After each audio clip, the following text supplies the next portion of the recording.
الان ساعت 22:16 است. همه دوره هم جمعیم. بعد بچه ها میگن که بیا بریم از مرز ردت کنیم بریم آمریکا. نمیدونم که برم نرم، هیجان دارم. برم؟ چجوری برم؟ میبریم همه منتظر باشید، منتظر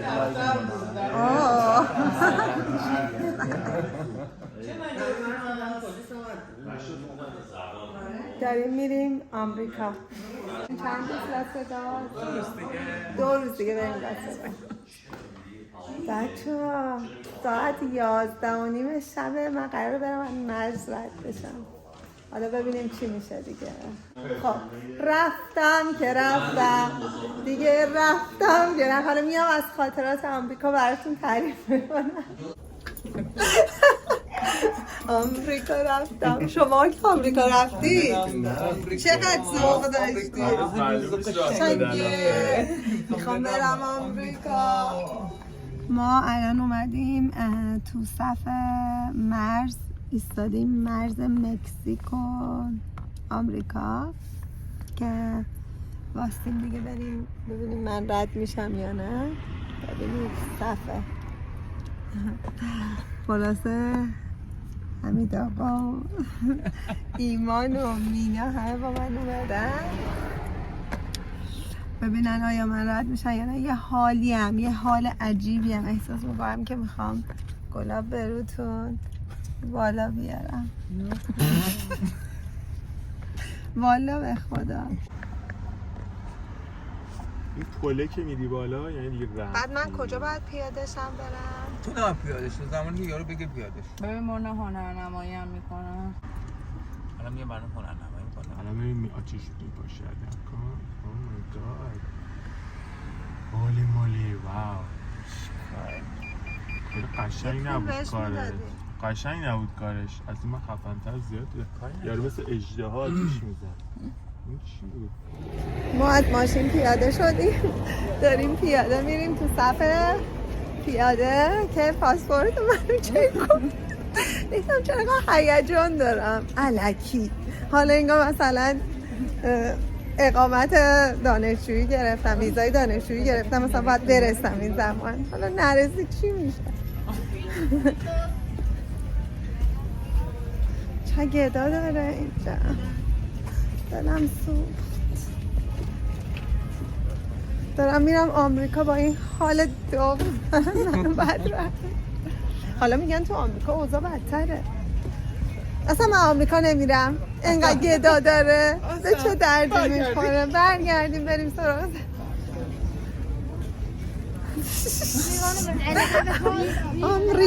آمریکا. اونجا رو ببینید، صف ماشیناست که دارن میرن از مرز رد بشن. چقدر صف طولانیه. ما هم تو صف پیاده. امیدوارم که هیچکی نباشه تو پیاده.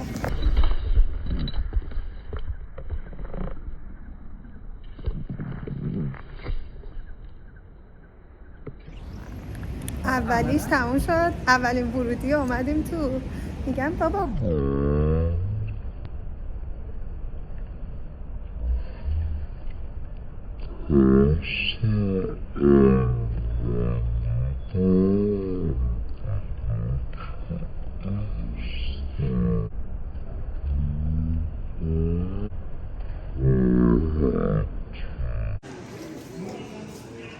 اینجا صفیه که وامیستن تا از مرز رد بشن. به صورت پیاده پاس کنترل میشن دیگه. پاسپورتشون چک میشه که ویزا و اقامت و اینا دارن یا نه. بنده خدا. بچه رد شدیم. ما الان تو آمریکاییم. اینجا آمریکاست. الان ما تو آمریکاییم. ما الان تو آمریکاییم. الان اینجا خیلی فرقی هنوز با مکزیک نداره. ولی خب آمریکا. الو ما رد شدیم. کجایی شما؟ حیف جای حمید و بچه هم خالیه. الان اومدیم حالا نمیم کجا تو باید رو بریم مکدونالد. حالا الان باید دوباره سوارشم برگردم مکزیک. فقط اومدیم که من از مرز رد بشم تا دفعه بعد دیگه بدون انگشت نگاری بتونم با ماشین رد بشم.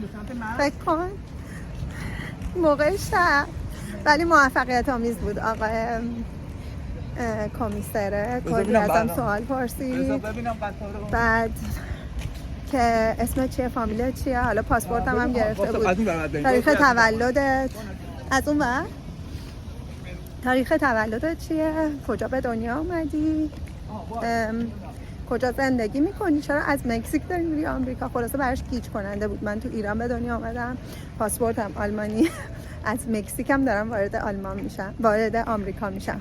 واقعا براش بنده خدا گیج کننده بود که این داستانش چیه.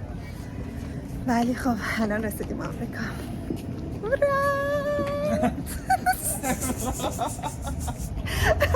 این قطار داره تو آمریکا، تو مکزیک نداشت. چیزایی داره، مکدونالد اصل آمریکا. دیگه چی میخواید؟ اینجا که میگن لند آف اپورتونیتی اینجاست. چرا برای من هنوز هیچ اتفاقی نیفتاده؟ اومدم آمریکا ولی مرسی وای رسیدی بچه. خدایی با من تشکر کنه، من وارث اومدم. آره قبول دارم. چی گیج شده بودم؟ گیج شده بود یارو که این پاسپورت آلمانی متولد ایران تو مکزیک چیکار میکنه؟ هیچی. بعدش هم رفت اون که دو نفر دیگه هم صدا که اومد یه نگاهی کردن و بعد گفتش که الان جایی میخوایم بریم یا فقط بنزین میزنیم برگردیم؟ بریم یه داونتاون سن دیگو نشونش بدیم. الان تو هم باحاله. آره اوکی. اصلا رسیدم آمریکا گرمم شد. احساس کردم که میگن که میای آمریکا میخوای لخشی و اینا. دقیقاً سری منم همین بلوزمو در آوردم. موقعیتی که بهمون نداد خودمون موقعیت رو به دست بیاریم. نه نگران نباش، مینه نگاهی میکنه که مونا چی میگه. نه اینا ذوق اومدن به آمریکاست، کشور موقعیت ها. الان ما اومدیم داریم بنزین میزنیم تو آمریکا. اینا چون کار داره دست از سالیه تا منو دید یارو فهمی یه لبخندی زد و انگشت نگاری هیچی. آقا من دارم انگشت نگاری نکنم. الان شما دیگه که چشم وارد میشی تو فرودگاه چشم میکنن، انگشتتو برمی‌دارن. چشمو میکنن، من انگشت نمیکنم. حالا میگم یه وقت جب نگیرتم بمونم همینجا. خوشم بیاد از آمریکا. امشب دیگه من بمونم آمریکا. الان میدونی مشکلش چیه ایمان؟ دیگه فکر کن مشکلش اینه که میگه جب من نگیره بمونم آمریکا. آها الان داری میری منو داونتاونو نشونم بدی، خوشم نیاد، زبانشون هم انگلیسیه. من میمونم همینجا، زبانم رو بهتر میکنم، موقعیت های اپورتونیتی های این کشور استفاده میکنم. هم دکتر میشم اینجا. الان داونتاون سن دیگوه. بچه ها بیرون واسدن.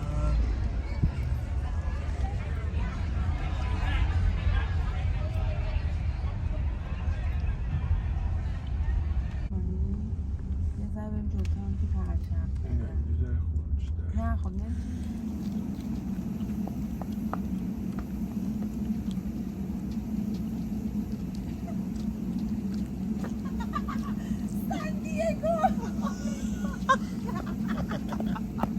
رسیدم آمریکا، قاره آمریکا که میگن همینجاست. من کشف کردم.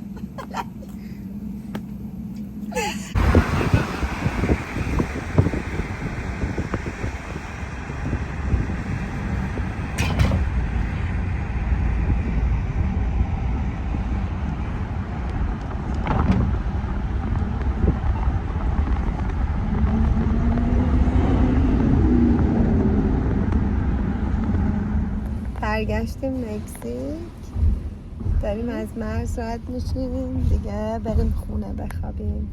بچه ها اصلا به ذهنشون هم نمیرسه الان که خوابن، مادرشون یه کشور دیگه بود برگشت. دیگه دوباره پلیس های مکزیکی.